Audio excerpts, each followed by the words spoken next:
তিন জায়গায় লীলা করেছেন। দ্বাপর যুগের শেষে তিনি 125 বছর এই ধরাধামে ছিলেন। 11.5 বছর তিনি বৃন্দাবনে কাটিয়েছেন। তারপরে তিনি গেছেন মথুরাতে, কংসকে বধ করে পিতামাতাকে উদ্ধার করে কলেজের পড়া কমপ্লিট করেছেন। তারপরে তিনি এসেছেন, তিনি চাকরি করেছেন। কি চাকরি করেছেন পরে বলবো। চাকরি পেয়েছিলেন, চাকরির পয়সা দিয়ে 16,108টা বিয়ে করেছেন। আর এখানে সংসার পেতেছিলেন গুনে গুনে, কিন্তু 16,108 রেজিস্ট্রি বিয়ে করেছেন। তো লোকে জিজ্ঞাসা করে, ভগবান শ্রীকৃষ্ণ এতগুলো বিয়ে করলো, তা আপনারা বিয়ে না করে ঘুরে বেড়াচ্ছেন? তো প্রথম কথা আছে, ভগবান আমাদের যা যা ছিল সবাইকে বিয়ে করে ফেলেছেন, আর বাকি রাখেন। সেজন্য আমাদের ভাগ্যে নেই তো, আর কি করে বিয়ে করবো, তাই না? আর বিয়ে করাটা খুব কষ্টের কাজ, ঠিক আছে? যারা বিয়ে করেছেন তারাও জানে, আরো বেশি বলছি না।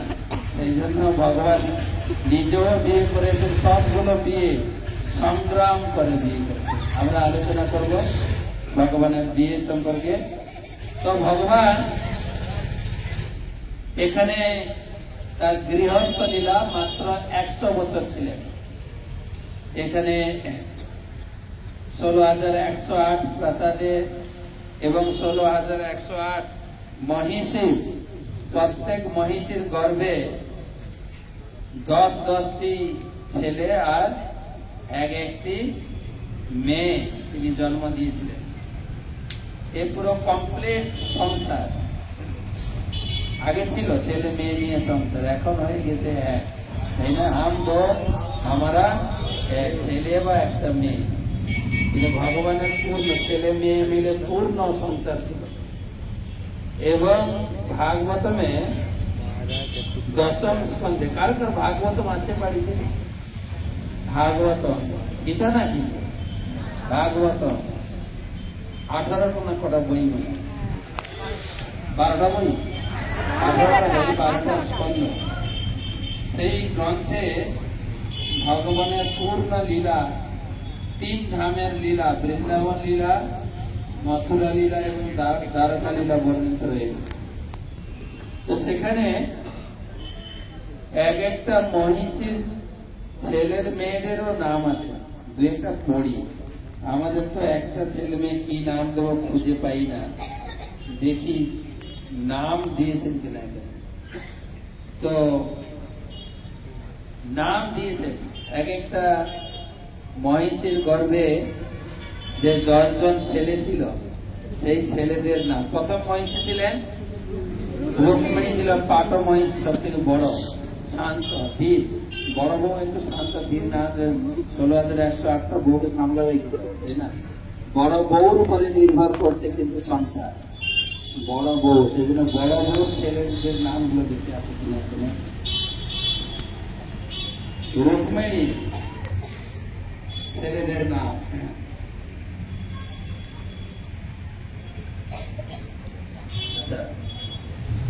রুক্মিণীর গর্ভে যে 10টি পুত্র, নাম মনে রাখবেন। পদ্মুম্ন, প্রথম পুত্র আছে পদ্মুম্ন, চারুদেশন, সুদেশন, চারুদেহ, সুচারু, চারুগুপ্ত, ভদ্রচারু, চারু চন্দ্র, বিচারু, চারু, সব চারু। রুক্মিণীর 10 ছেলে।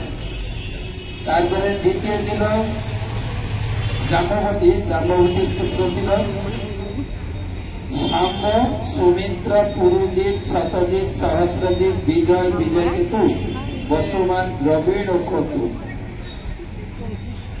তারপরে সত্যভামা, সত্যভামা পুত্রদের নামগুলো সুন্দর, বলবো? সত্যভামা, ভানু, সুভানু, সরভানু, প্রভানু, ভানুমান, চন্দ্রভানু, প্রিয়ভানু, অতিভানু, শ্রীভানু, প্রতিভানু, সব ভানু। এরকম 16,108 ইন্টু 10 ছেলে আর একটা মেয়ে, এত বড় সংসার ছিল ভগবান। তো একদিন ছেলেগুলো খেলা করতে করতে তারা এই জায়গায় এসে উপস্থিত হয়েছিল, যে জায়গায় আমরা বসে আছি। এখানে এসে খেলা করছিলেন। খেলা শুধু না, পিকনিক করছিলেন। এনাদের বাড়ি ছিল তো সমুদ্রের নিচে, এখানে বিশাল জঙ্গল ছিল, জঙ্গলে খেলা করছিলেন আর পিকনিক করেছেন। পিকনিক করতে গিয়ে জল তেষ্টা পেয়ে কোথায় জল খেতে যাবে খুঁজতে খুঁজতে এখানে একটা কুয়া ছিল। এই কুয়াতে এসে সেটা এখন বাঁধানো হয়েছে। কুয়া দেখেছেন না? কুয়া এখন অবশ্য কুয়া বন্ধ হয়ে যাচ্ছে, কিন্তু কুয়া দেখেছেন। কুয়াতে এসেছেন জল খুঁজতে, কিন্তু তাকিয়ে দেখে জল তো নেই, প্লাস কুয়ার ভিতরে একটা বড় গিরগিটি পড়ে আছে, বিশাল গিরগিটি। গিরগিটি দেখেছেন? গিরগিটিকে আরেক কথায় বলা হয় বহুরূপীও বলা হয়, রং চেঞ্জ করে, রং চেঞ্জ করে গিরগিটি। আর দেখলে খুব ভয়ও লাগবে, তাই না? তো বিশাল গিরগিটি পড়ে আছে। তো বাচ্চারা মনে করলো গিরগিটিটা মনে হয় পড়ে গেছে, উঠতে পারছে না। ওরা অনেক চেষ্টা করেছে গিরগিটিটাকে উপরে তোলার জন্য, তুলতে পারেনি। ঘরে গিয়ে বাবার কাছে রিপোর্ট করেছে, বাবা বাবা বাবা বলে তো নাকি এখন বাচ্চারা, নাকি আব্বা বলে না ডেট বলে ছেলেরা? এখন মনে হয় বাচ্চারা বাবাকে ডেট বলে থাকে না, কিছু বলে থাকে। আরে ডেট বললে আর বলে বাবা, পিতাশ্রী বাবার কাছে গিয়ে বলছে যে কি বলবো, আমরা আজকে খেলাধুলা করতে গিয়ে আমরা ওখানে একটা কুয়ো দেখলাম, কুয়োর ভিতরে একটা গিরগিটি পড়ে আছে। আমরা চেষ্টা করলাম ওকে উদ্ধার করতে, উদ্ধার হলো না। তো ভগবান তো জানেন বাচ্চাদের কথা শুনে যে বাচ্চারা কমপক্ষে প্রয়াস করে যে তাকে উদ্ধার করার জন্য। তো ভগবান কৃষ্ণ পরের দিনে এলেন। ভগবান হচ্ছেন সুহৃদা সর্বভূতানাম, তিনি হচ্ছেন সকল জীবের সুহৃদ বন্ধু। এই জগতে আমাদের একে অপরের অনেক বন্ধু আছে, আছে না?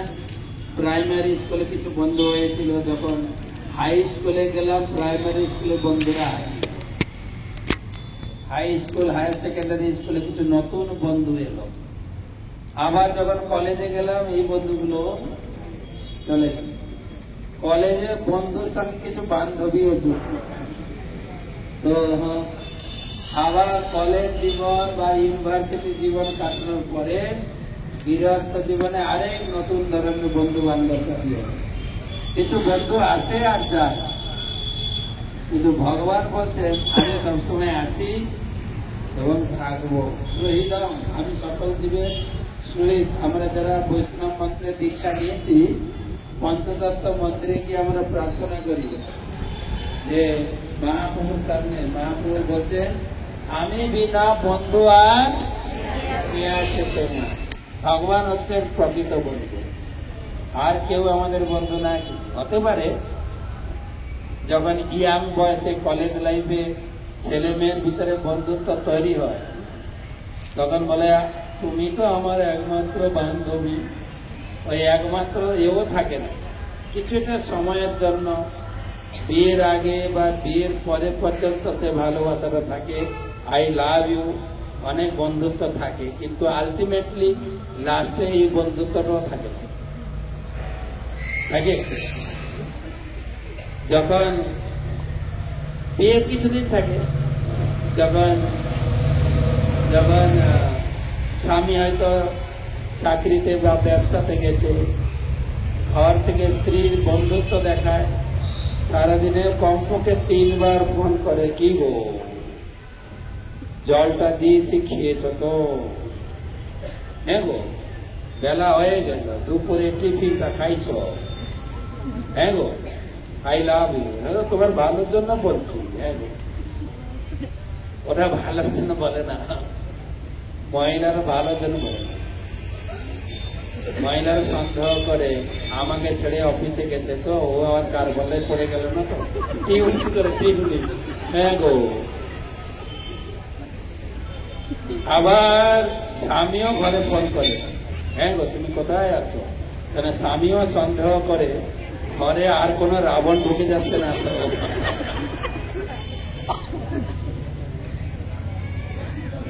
আর দেখা যায় যখন অনেকদিন গৃহস্থ সংসার হয়ে যায়, ছেলে বড় হয়ে যায়, তখন আর স্বামীকে ভালোবাসে নাকি? সেই ভালোবাসাটা থাকে নাকি? থাকে না। তখন যদি বাপ ছেলে ঝগড়া করে, মা যদি ওখানে এসে যায়, মা কার পক্ষ নেয়? সত্যি কথা বলবে কিন্তু। ছাড় তো, এই বুড়োটা যে কি বলে ঠিক নেই, তুই তোর কাজে যা যা, ঠিক না? তখন এতদিন বলেছিল আই লাভ ইউ, এখন প্রতি কথায় বুড়ো। বুড়োটা কি কেন মরে না? সারা দুনিয়া লোকের মরণ হয়। কথাটা সত্যি না? ঠিক। এটা কোনো মহিলাকে দোষারোপ করানো হচ্ছে না। শাস্ত্র বলছে মহিলাদের 3টা আশ্রয়। বিয়ের আগে পিতা মাতা হচ্ছে, বিয়ের পরে স্বামী, আর ছেলে বড় হয়ে গেলে ছেলের আশ্রয়। ও স্বামীকে পাত্তাই দেবেন। প্রভুপাদকে প্রভুপাদের স্ত্রী পাত্তা দেয়নি, তা আমাদেরকে। প্রভুপাদের স্ত্রী, প্রভুপাদ নাম হয়তো প্রচার করতেন, প্রভুপাদের স্ত্রী চা খেতেন না। প্রভুপাদ অনেক চেষ্টা করেছেন, তুমি চা ছেড়ে দাও, ভক্ত হও। লাস্টে প্রভুপাদের বই বিক্রি করে চা কিনেছে বুড়োকে ঠেকানোর জন্য। তো প্রভুপাদ বললেন এখন থেকে এটা নির্ণয় করতে হবে, তুমি চা চাও না আমাকে চাও। আর ওই সময় মহিলারা কাকে চাইবে? বুড়োকে চাইবে? মাথা খারাপ। বলে চা চাই তোমাকে। তো প্রভুপাদ ঘর ছেড়ে বেরিয়ে গেলেন, দিয়ে 1-2 বছর বৃন্দাবনে ভজন করলেন। তারপরে বিদেশে গিয়ে 1 বছর সংগ্রাম করে ইস্কন প্রতিষ্ঠা করলেন। তারপরে এত প্রচার হলো, আর তারপরে আমরা ভক্ত হতে পারলাম, আর আমাদের সঙ্গে দেখা হলো। আপনাদের কার কোথায় বাস, কে কোন জেলায় থাকেন, সব সম্ভব হয়েছে কার কৃপায়? ওই তাদের কৃপায়, তাই না? না, মোটেই না। প্রভুপাদের কিছুই কৃপা নেই। এক সম্ভব হয়েছে প্রভুপাদের স্ত্রীর কৃপা। প্রভুপাদের স্ত্রী যদি প্রভুপাদের সঙ্গে ভক্ত হতেন, তাহলে প্রভুপাদ তো ঘর ছেড়ে বেরোতেন না। দেখেন না, আপনারা যাদের বাড়িতে স্ত্রী ভক্ত, এই ভালো আছে ঘরে, আপনি মন্দিরে আসেন না কেন জানেন তো? কি করবো? তো প্রভুপাদ তো ঘর ছেড়ে বেরোতেন না, আর ইস্কনও তৈরি হতো না, আর আমাদের দ্বারকা এসে এখানে বসাও হতো না। প্রভুপাদের স্ত্রী প্রভুপাদকে ঘর থেকে তাড়িয়েছেন, তারপরে ইস্কন হয়েছে, তারপরে আমরা ভক্ত হতে পেরেছি। কার কৃপায়? প্রভুপাদের স্ত্রী রাধারানী আমাদের ঠাম্মি। ঠাম্মি রাধারানী কি? ভগবান, ভগবান হচ্ছেন আসল বন্ধু। আর বাকি বন্ধু বান্ধব কিছু সময়ের জন্য একসঙ্গে সংসার করতে হয়, ছেলে মেয়ে ভালোবাসা নিয়ে, ওইটুকু। কিন্তু যথার্থ ভালোবাসা কার সঙ্গে? ভগবানের সঙ্গে। তাই ভগবান সমস্ত জীবের বন্ধু। তার দুর্দশা দেখে ভগবান বাম হাত বাড়িয়ে সেই কে পড়েছিল যেন গিরগিটিরকে উদ্ধার করে যেই টেনে উপরে ফেলেছেন, গিরগিটিটা তার গিরগিটি শরীর ত্যাগ করে একটা দেবতার শরীর হয়ে গেছে।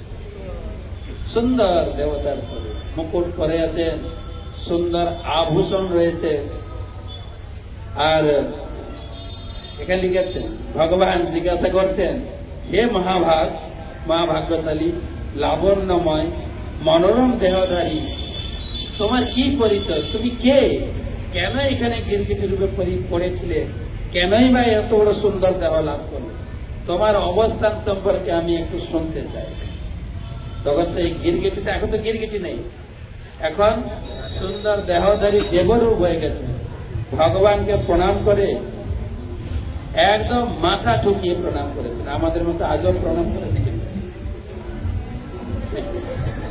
মস্তকে লিখা দেখো, ভূমি স্পর্শ করে শ্রী ভগবানকে প্রণাম করে। এ সুন্দর বর্ণনা এই বই থেকে আমি পড়ে শোনাচ্ছি। এই বইটা থাকলে আপনি পড়বে নাকি? 64 অধ্যায়। তো সেই দেবতা তিনি বলছেন যে আপনি সব জানেন, আপনি হচ্ছেন অন্তর্যামী, সকল জীবের ভূত ভবিষ্যৎ সব জানেন। তবে যেহেতু আমাকে জিজ্ঞাসা করেছেন আমার অবস্থা সম্বন্ধে, আমি আপনার কাছে নিবেদন করছি। তো আমি ছিলাম একজন বড় রাজা। আপনারা ইক্ষাক্ষ নাম শুনে থাকবে, গীতাতে নাম আছে না? ভগবান বিভীষণকে গীতার জ্ঞান দিয়েছিলেন, বিভীষণ দিয়েছিলেন মনুকে, মনুপুত্র হচ্ছে ইক্ষাক্ষ। ইক্ষাক্ষ বংশে আমার নাম ছিল নৃগ মহারাজ। আর এই জগতের ইতিহাসে যত দাতা ব্যক্তি আছে না, কর্ণদাতা আছে আর কত বড় বড় দাতা আছে, তার ভিতরে আমার নামও শুনবেন। নৃগ মহারাজ দাতা, বড় দাতা ছিলেন। আমি একজন বড় দাতা ছিলাম। ভূমিতে ধূলিকণা আপনি গুনতে পারবেন, আকাশে তারা গুনতে পারবেন। আমার দানের যে দান করেছে গুণে শেষ করতে পারবেন। আমি এত বড় দাতা ছিলাম। এবং কি করে আমার নিগ জন্ম থেকে ক্রিকেটই হলো সেটাই বলছি। কি হয়েছিল, আমি দান করতে করতে আমার দানের ভিতরে ছিল গোদান, গাই দান করতাম। সমস্ত দানের মধ্যে আমার গোদানটা খুব পছন্দ ছিল। আর আমি গাই দান করতাম, সাধারণ গাই ছিল না, সর্বস্যা তরুণী, দুগ্ধবতী, সুশীলা, স্বাস্থ্যবতী এবং উপযুক্ত টাকা পয়সা দিয়ে সেই গাইগুলো আমি লোকের কাছে কিনতাম। কিনে সেই গাইদের শিংগুলি সোনা দিয়ে বাঁধিয়েছিলাম, খুরগুলো রূপা দিয়ে বাঁধিয়েছি এবং ব্রাহ্মণদের দান করতাম। আর যাদের আমি দান করতাম তারাও সাধারণ ছিল না, তারা ছিল ব্রাহ্মণ, বৈদিক মন্ত্র উচ্চারণকারী ব্রাহ্মণ এবং তারা খুব বিদগ্ধ পণ্ডিত, ব্রতনিষ্ঠ ব্রহ্মচারী ব্রাহ্মণ, তপনিষ্ঠ বেদজ্ঞ এবং চিত্র সাধনকারী সম্পূর্ণ ব্রাহ্মণ গুণসম্পন্ন ব্যক্তি, তাদেরকে আমি দান করেছিলাম। সেই সঙ্গে তাদেরকে ভূমি, হাতি, অশ্ব, গৃহ, রৌপ্য, বস্ত্র, আসবাবপত্র, বাসন কোসন, অলঙ্কার, রথাদি অনেক কিছু দান করেছি। তো একবার কি হয়েছিল, এই গাই দান করছিলাম, একটা ব্রাহ্মণকে আমি গাই দিয়েছি। সেই ব্রাহ্মণ থেকে গাইটা এসে আবার আমার গোশালায় ঢুকে গেছে। ওই গাইটা আবার আরেকজনকে দিয়েছে। ক্লিয়ার, বুঝা গেছে না? তখন যাকে দ্বিতীয়বার দিয়েছে সে নিয়ে যাচ্ছে গাইটা। তখন প্রথমবারের লোকটা দাবি করে যে এটা আমাকে দান করা হয়েছে, তুমি নিচ্ছ কেন? বলছে না, আমাকে দান করা হয়েছে। এই নিয়ে দুই ব্রাহ্মণের মধ্যে লাগে বিশাল ঝগড়া। সেই ঝগড়া হতে হতে ঝগড়া পৌঁছায় রাজার কাছে, নিগরাজের কাছে। নিগরাজা বলছে, আরে এত বড় ভুল হয়ে গেল আমার। রাজার তো ভুল ছিল না, ভুল ছিল ব্রাহ্মণেরও। গাই ছেড়ে দিয়েছে, গাই এসে পালে ঢুকে গেছে, আর ওটা দান তোকে দেখা সম্ভব নেই। যদি আমি টাকা দান করি, একটা টাকা উড়ে পড়ে গেছে, ওটা যদি কাউকে দিই, ওইটা কাকে দিয়েছিল আমাকে মনে আছে? দিয়েছে। তুমুল ঝগড়া। রাজা তো নিজের দোষ ভাবছে, রাজার তো দোষ অবশ্যই দোষ হয়েছে, একটা জিনিস দুজনকে দান করা হয়ে গেছে, বিশাল দোষ।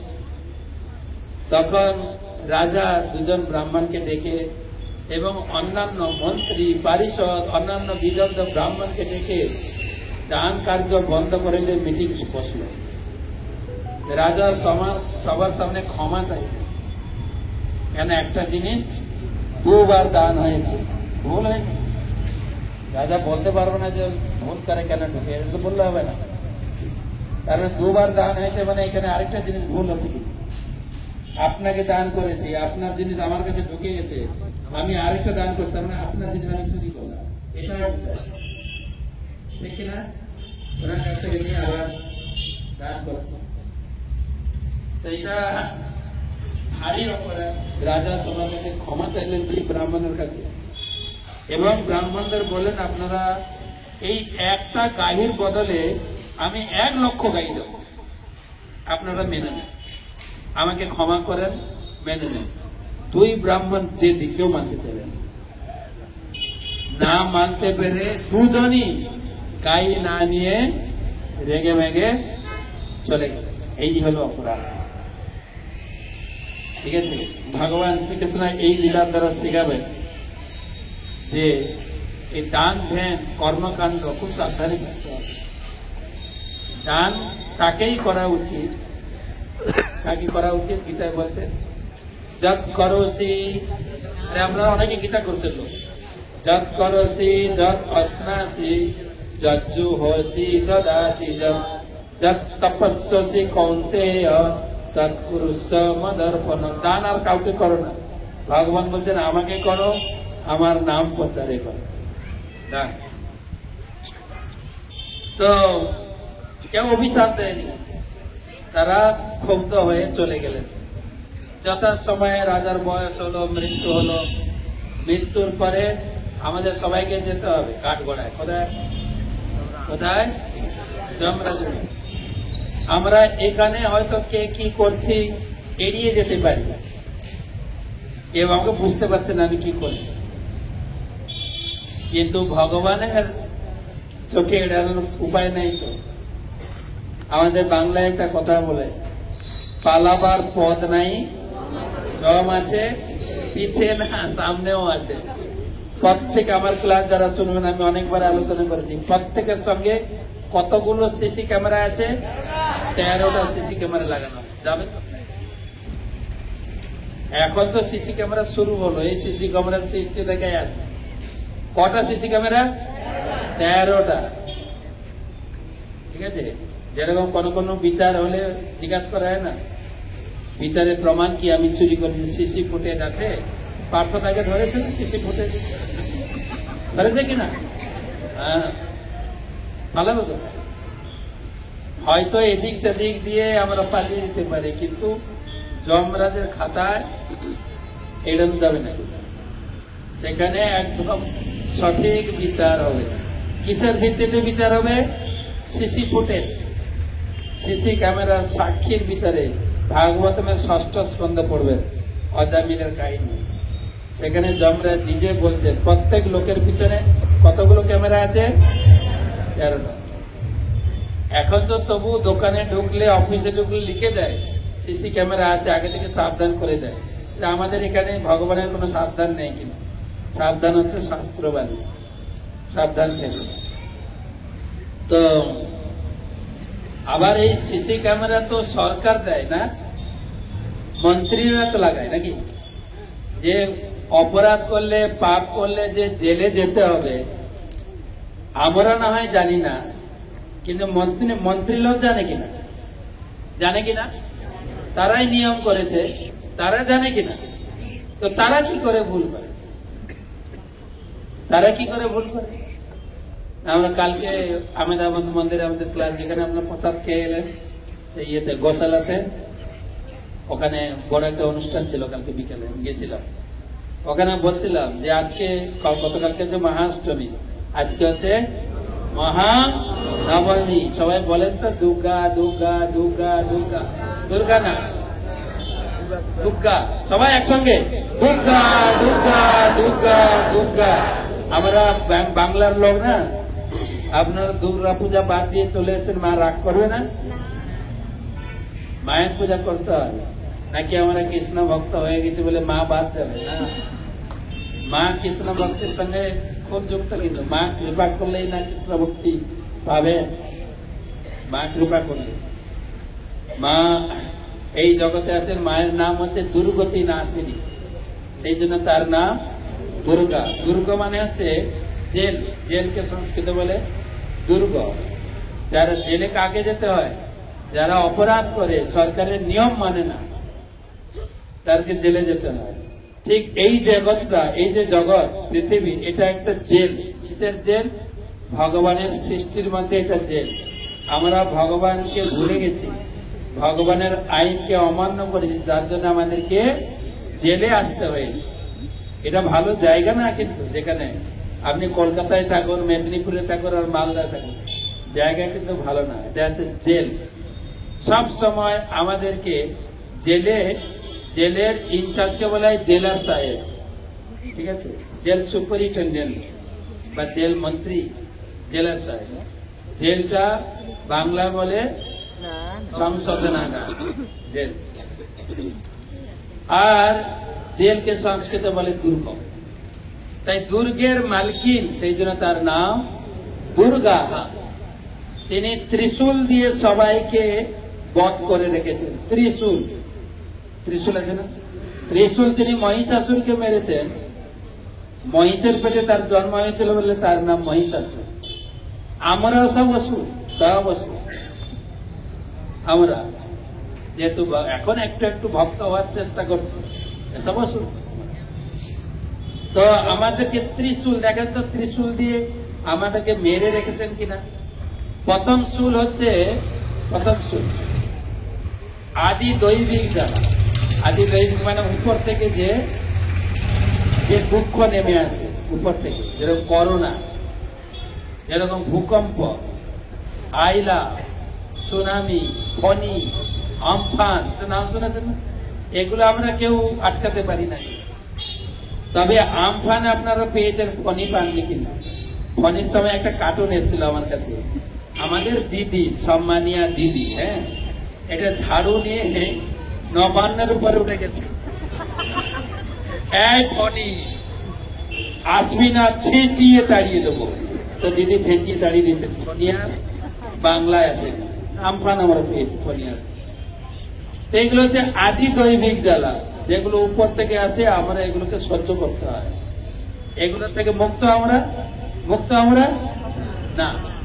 দ্বিতীয় জ্বালা হচ্ছে আদি ভৌতিক, অন্য জীব থেকে যে আমরা দুঃখ পাই।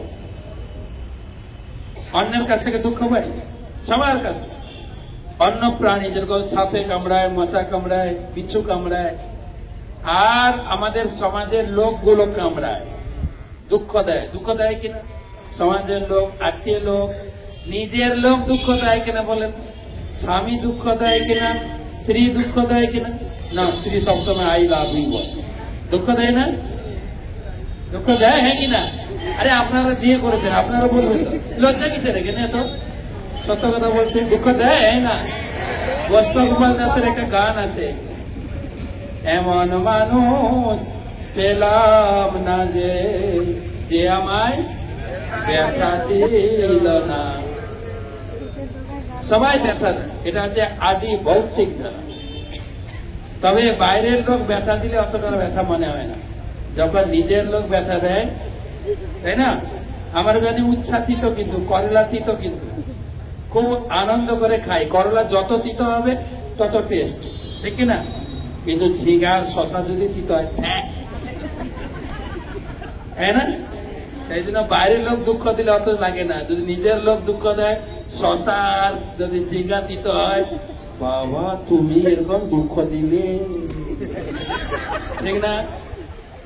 তো এটা যে দ্বিতীয় শূল। প্রথম শূল হচ্ছে আদি দৈবিক, দ্বিতীয় হচ্ছে আদি ভৌতিক, তৃতীয় হচ্ছে আদি আত্মিক, শরীর থেকে, মন থেকে যে দুঃখ দেয়। পেট ব্যথা, মাথা ব্যথা, যে ট্রেন জার্নি, বাস জার্নি করে আসছেন, মাথা ঝিমঝিম করছে, ক্লান্ত, এগুলো থেকে কেউ মুক্ত না। তিনটা শূল দিয়ে মা আমাদেরকে জিরিয়ে রেখেছে, সবাইকে। কিন্তু মা দয়ালু, মা স্নেহময়ী, মা। জেলার সাহেব জেল দর্শন করতে আসেন, জেলবাসীকে উদ্ধার করতে। মা এসেছেন পঞ্চমী থেকে, আজকে হয়ে গেল নবমী, কালকে তো মা আমাদের চোখের জল ফেলে মা চলে যাবেন দশমীতে। মায়ের কাছে মনে মনে প্রার্থনা করেন, কমপক্ষে এই কাজ করে মা আসেন আমাদেরকে জেল থেকে, দুঃখ থেকে উদ্ধার করার জন্য। তিনি তিন প্রকার কৃপা নিয়ে আসেন। যারা বাইরের লোক, যারা ভক্ত নয়, বৈষ্ণব নয়, তারা মায়ের কাছে উল্টো পাল্টা চায়। মহালয়া থেকে শেখানো হয়েছে, বীরেন্দ্র ভদ্র, বীরেন্দ্র কৃষ্ণ ভদ্র, তিনি শিখিয়ে দিয়ে গেছেন মহালয়া থেকে কি চাইবে। মা আসছে, ধনম দেহি, জনম দেহি, রূপম দেহি, যাতে মা টাকা দাও, ধন দাও, লক্ষ্মীর ভান্ডার দাও, এ দাও। আমাদের গ্রামে, আমার মেদিনীপুরের গ্রামের বাড়িতে বলতো, হ্যাঁ মা তুমি এসছ, টাকা দাও নাহলে দেখা দাও, টাকা দাও নাহলে, একদম সরাসরি বলতো মা। তো তারা ধন জন চায়, মা তাদেরকে ধন জন দিয়ে যা চায় দান করে। এটা কিন্তু মায়ের আসল কৃপা না। জেলে তিন প্রকার কয়েদি থাকে। কেউ জেলে গেছে? কেউ হাত তুলবে না লোক, আমি জেলে গেছি প্রচার করতে, কেউ জেলে গেছে না। জেলে 3 প্রকার কয়েদি থাকে। থার্ড ক্লাস, তৃতীয় শ্রেণী, প্রচুর খাটতে হবে, যারা প্রচুর অপরাধ করে, কাউকে খুন করেছে, প্রচুর খাটতে হয় এবং কম খেতে দেওয়া হয়, ছোট জায়গার ভিতরে থাকতে হয়। তার উপরে সেকেন্ড ক্লাস কয়েদি, যারা আরেকটু অফিসিয়াল, তাদের জেলের ভিতরেও ক্যাপ্টেন আছে, লিডার আছে, অফিসিয়াল জব, ভালো খাবার দাবার, থাকার একটু ভালো। আর ফার্স্ট ক্লাস হচ্ছে রাজবন্দী, এসব মন্ত্রীরা যাচ্ছে, যে মন্ত্রীর কথা বলছে, মন্ত্রীরা তো জানে যে ভুল করলে জেলে যেত, জানে না? তবু কেন করে ভুল? না, তারা আগে থেকে জানে কি? আমার ক্লাসে একটা চুটকে শুনেছেন, মনে আছে? 3 জন, একজন মুখ্যমন্ত্রী, একটা রাজ্যের মুখ্যমন্ত্রী, অর্থমন্ত্রী আর সেক্রেটারি, 3 জন বেরিয়েছে রাজ্য পরিদর্শন করতে, রাজ্য কেমন চলছে। প্রথমে তারা একটা জেলে ঢুকেছে, জেল টেল দেখে ঘুরে এসে জেলার সাহেবের সঙ্গে মিটিং করছেন, আমরা আপনার জেল দেখলাম খুব ভালো চলছে, জেলার সাহেব কিছু টাকা পয়সা লাগবে নাকি? আমরা বাজেট পাস করে দেবো যদি জেল সারানোর জন্য কিছু টাকা পয়সা লাগে, জেল রেনোভেশনের জন্য। জেলার সাহেব বলছেন, না স্যার, আমাদের জেল যা চলছে ঠিকঠাক চলছে, কোনো টাকা লাগবে না। তো অর্থমন্ত্রী বলছে, আরে স্যার টাকা দিতে চাইছে, কিছু নিতে পারেন তো আপনি। তখন জেলার সাহেব বলছেন, স্যার ঠিক আছে 5 লাখ টাকা দেন। তখন মুখ্যমন্ত্রী সেক্রেটারি বলছে, লিখো জেলের জন্য কত টাকা? 5 লাখ। 5 লাখ, বাস লেখা হয়ে গেল। ঘুরতে ঘুরতে একটা হাই স্কুলে গেছেন, higher secondary school. Higher secondary স্কুলের গেটে ঢুকেছেন, হেড স্যার দেখছেন আমাদের কম্পাউন্ডে মুখ্যমন্ত্রী, অর্থমন্ত্রী, সেক্রেটারি। আরে আমি স্বপ্ন দেখছি না তো? ঠিক দেখছি তো? হ্যাঁ, হেড স্যার এগিয়ে গেছেন তাদেরকে আহ্বান করার জন্য, আসুন আসুন আসুন আসুন আসুন আমাদের স্কুলে। তো পুরো স্কুল দেখেছেন। স্কুল দেখার পরে হেড স্যারের অফিসে মিটিং হচ্ছে, স্যার আপনার স্কুল দেখলাম, আপনার স্কুল রেনোভেশন বা সারানোর জন্য কোনো টাকা পয়সা লাগবে? হেড স্যার এই কথা শুনে হেড স্যারের চোখে জল ভরে গেছে। কি বলেন স্যার, টাকা পয়সার অভাবে কিছুই করতে পারছি না, বিল্ডিংটা রং করতে পারছি না, আর দরজা জানলা তো সব ভেঙে গেছে ঝড়ে, সারাতে পারছি না। ছেলে মেয়েরা যে হাই ব্রেঞ্চ সিট বেঞ্চ বসবে, একটু ব্রেঞ্চ গুলো সারাতে পারছি না। ব্ল্যাকবোর্ড যদি কালো কালার করবো, কি কালি কিনতে পারছি না। এখনো 6টা পোস্ট খালি আছে স্কুলে, 6টা মাস্টার লাগবে, টাকার অভাবে আর মাস্টারও নিতে পারছি না, শেষ। আরে বাবা, তো কি হবে তখন? তো অর্থমন্ত্রী চুপ, এত টাকা দেওয়া যাবে না, কম পক্ষে কত টাকা লাগবে বলুন। তা বলছে, স্যার 50 লাখ টাকা দেন। কত লাখ টাকা বললে? সেক্রেটারি কত লাখ টাকা?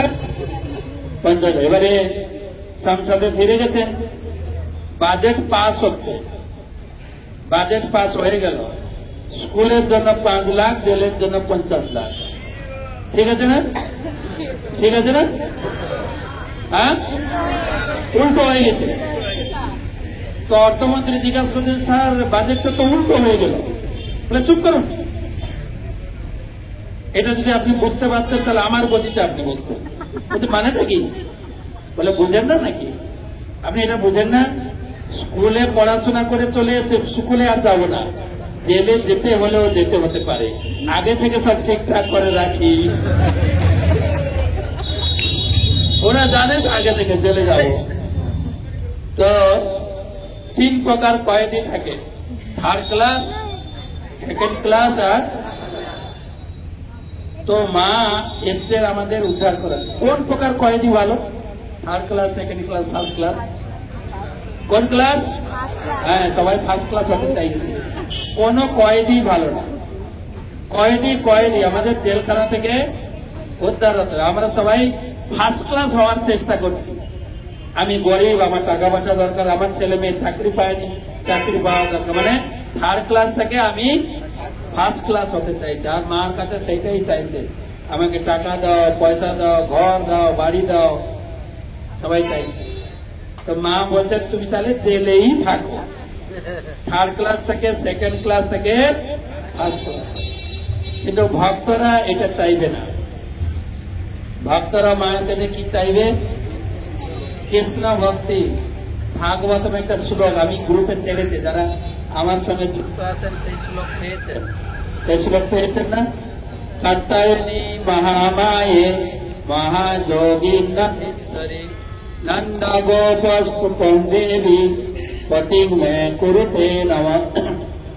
হে মাতা কাত্তায়নী, তুমি হচ্ছ বৈষ্ণবী মাতা, ভগবতী, যোগিনী, যোগেশ্বরী। তুমি এই কৃপা করো কৃষ্ণকে যেন আমরা পতি রূপে লাভ করতে পারি। তো মা এসেছেন এই কৃপা করার জন্য। মায়ের কাছে অষ্টমী পূজা নবমী পূজা দিয়েই প্রার্থনা করতে। মা এইটাই আসল কৃপা।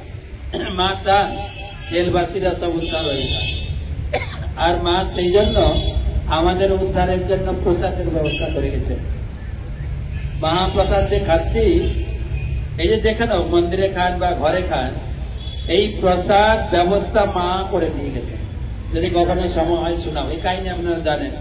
মহাপ্রসাদ এই জগতে কে প্রবর্তন করেছেন? মা, সেই মা দুর্গা।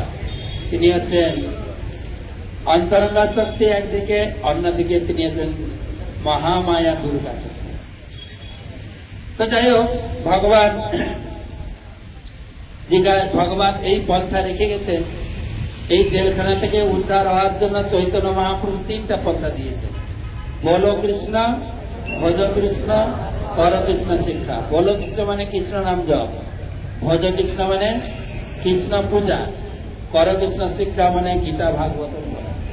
তো আমরা এই দ্বারকা ধামে এসেছি, যে কয়দিন আছে এখানে যতটা সম্ভব আমরা বেশি করে নাম জপ করব।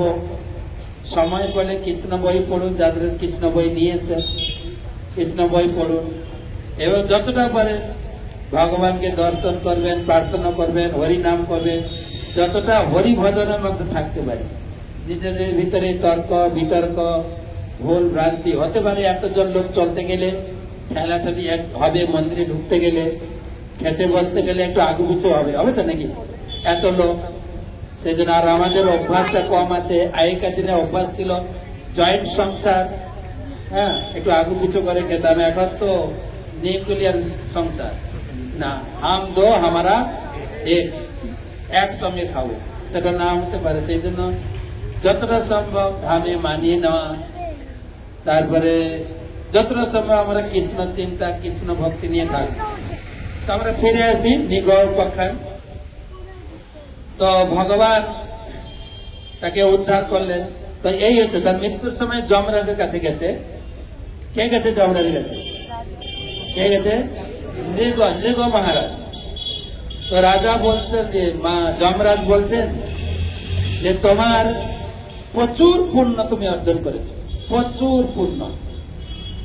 যে পুণ্যের আমার কম্পিউটার ফাইলে ভর্তি হয়ে আছে পুণ্য, কিন্তু একটু পাপও আছে। ব্রাহ্মণদের অসন্তোষজনক পাপ।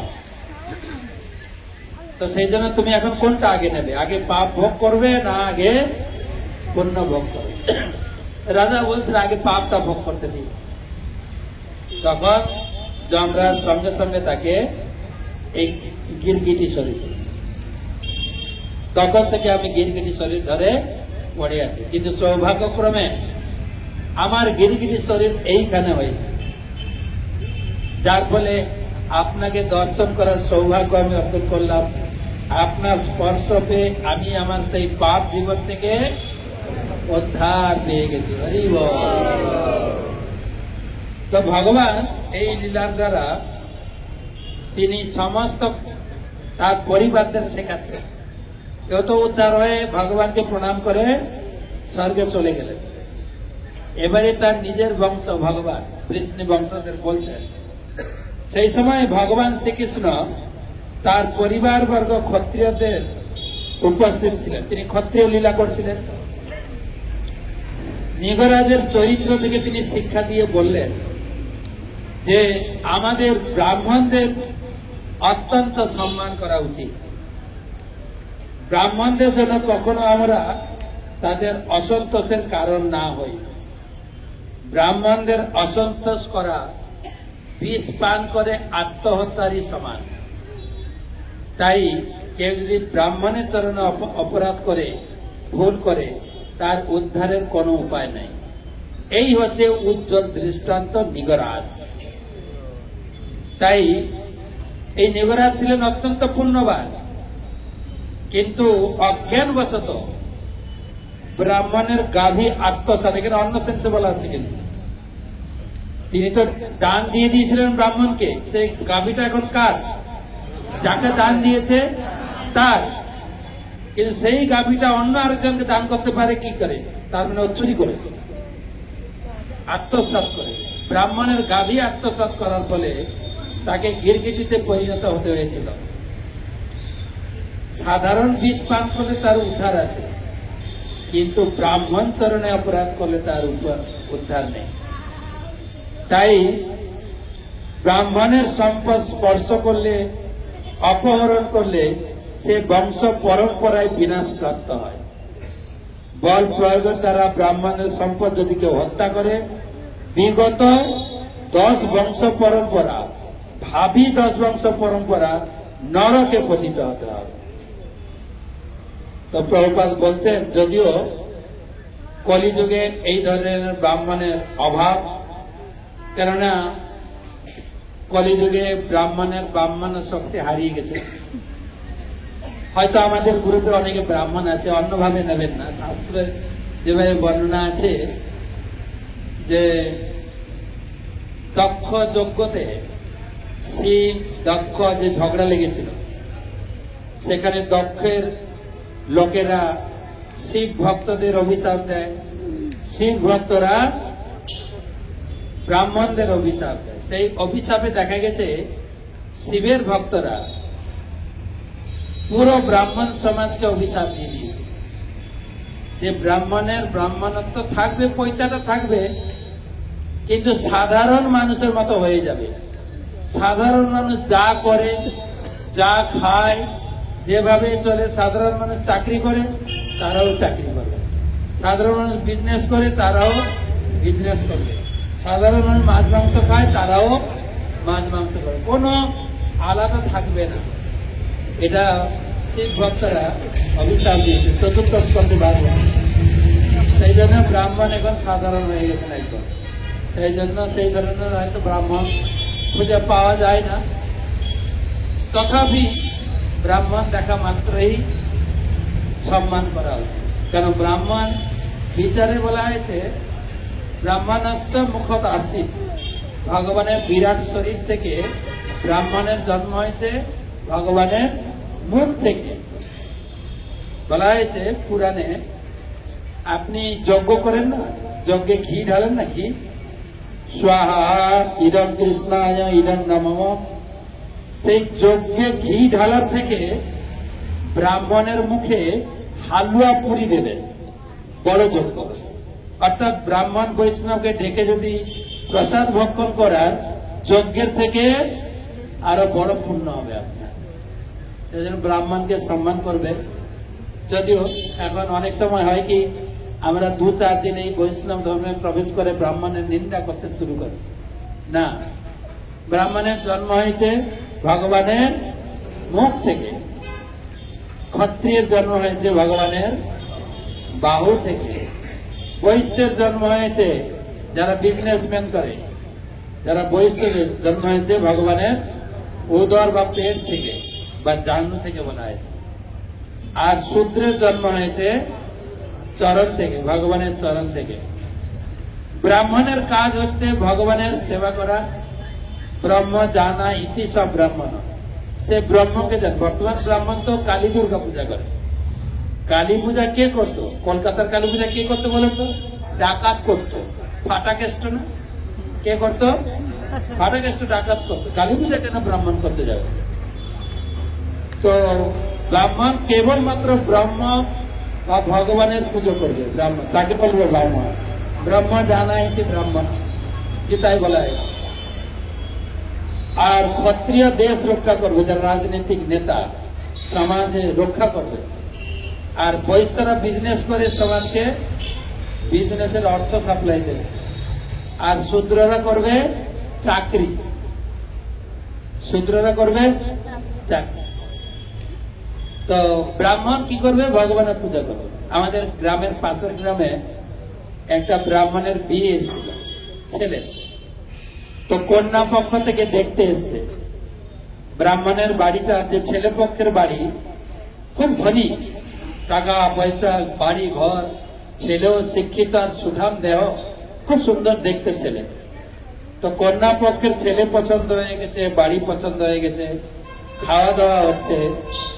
তো ছেলে মেয়ে পক্ষ থেকে জিজ্ঞাসা করছে যে আপনাদের এত বৈভব সম্পদ, এর সোর্স অফ ইনকাম, ইনকামটা কিসের? বলছে আমাদের বড় হোটেল আছে বাজারে, বড় হোটেল আছে, ব্যানার্জি হোটেল, আপনারা নাম শুনবেন, খুব প্রসিদ্ধ, খুব চালু হোটেল, চালু। এইটা শোনা মাত্রই কন্যা পক্ষ একটু ঝিমিয়ে গেল। কি ব্যাপার, আপনারা কি মনে করছেন? না, আমরা মনে করছি এই বাড়িতে আমাদের সম্বন্ধ করা সম্ভব। কেন? আমাদের কিছু কম, টাকা পয়সা, ঘর দৌলত, উপযুক্ত ছেলে, শিক্ষিত ছেলে, দেখতে শুনতে সুন্দর, কিছুর অভাব না। একটা জিনিসের অভাব পাচ্ছে, কে না আপনারা হোটেল বিজনেস করেন। ব্রাহ্মণ কখনো কারো এঁঠো থালা ধুতে পারবে না। ব্রাহ্মণ কেবল ভগবানের বাসনপত্র ধোবে। আপনার লোকের এঁঠো থালা ধুচ্ছেন, আপনাদের ব্রাহ্মণতা নষ্ট হয়ে গেছে, এই বাড়িতে সম্বন্ধ হবে না। কতটা স্ট্রিক্ট ছিল ব্রাহ্মণ। তো আর ব্রাহ্মণ দেখেন চাকরি কারা করে? চাকরি কারা করে? শূদ্ররা। আমরা তো সবাই চাকরির পিছনে ছুটছি না। চাকরির জন্য গান্ধী পাদদেশে হরতাল দিয়েছি না চাকরির জন্য, তাই তো নাকি? তার মানে আমাদের পরিচয় হচ্ছে আমরা হচ্ছি ব্রাহ্মণ, আমরা হচ্ছে ক্ষত্রিয় না বৈশ্য না শূদ্র? আমরা কোনটা কোনটা পরিচয় করছি আমরা শূদ্র। তাই শাস্ত্র বলছে কলম শূদ্র সম্ভব, কলিযুগে একটা জাতি কি? কেবল শূদ্র, কেবল শূদ্র জাতি। সেই জন্য সব রকম বললাম, আপনাকে সব রকম সম্মান দিতে হবে। ব্রাহ্মণকে সম্মান দেবেন, সেই সঙ্গে ব্রাহ্মণকে ততটুকুই সম্মান দেবেন যতটুকু দেওয়া দরকার। তো এই ঘটনা এখানে ঘটেছিল। এটা আগে একটা ছোট্ট কুয়া ছিল, আমি যখন এসেছি, এখনো সুন্দর করে বাঁধিয়েছে, কিন্তু সংস্কার হয়নি। যাই হোক, সবাই ধীরে ধীরে যাবেন, জল স্পর্শ করে মাথায় দেবেন, কেউ উঠে দেবেন না, জল মাথায় দেবেন। কেন সব কুণ্ডের জল মাথায় মুখে দেওয়া যায় না, দেবেন। ভগবানের কাছে প্রার্থনা করবেন আমরা যেন বড়দের, বিশেষ করে ব্রাহ্মণদের এবং বাড়িতে যারা গুরুজন আছে তাদেরকে যেন সম্মান প্রদর্শন করি। সেই সঙ্গে অপরের দ্রব্য যেন আমরা চুরি না করি। আর একটা শিক্ষা লাভ করলাম, দান ধ্যানের ব্যাপারে অনেকটা হুঁশিয়ারি থাকতে হবে। অনেকগুলো শিক্ষা এই জায়গা থেকে আমরা পেলাম। তো এখান থেকে আমরা যাব মন্দিরে, মেন মন্দিরে, সমুদ্রের তীরে।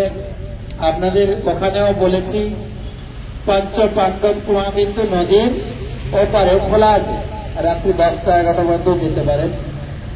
তবে নদী পেরিয়ে যেতে হবে। নদীর উপরে ব্রিজ আছে, ব্রিজটা কোনো কারণে বন্ধ আছে। আমি এক থেকে এক মাস আগে এসেছিলাম, তখনও দেখেছি বন্ধ ছিল, এখনো দেখলাম, আজকেও দেখেছি বন্ধ আছে। তো ওখানে আমরা যাবো না। পঞ্চপাণ্ডব কুয়া সম্বন্ধে গাইড বুকে লেখা আছে, পড়বেন।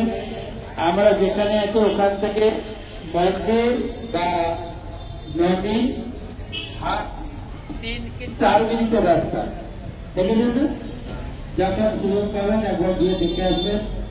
যদি স্নান করতে যান, হাঁটু জল স্নান করবেন, স্নান করতে করতে গিয়েও দেখে আসতে যাবেন।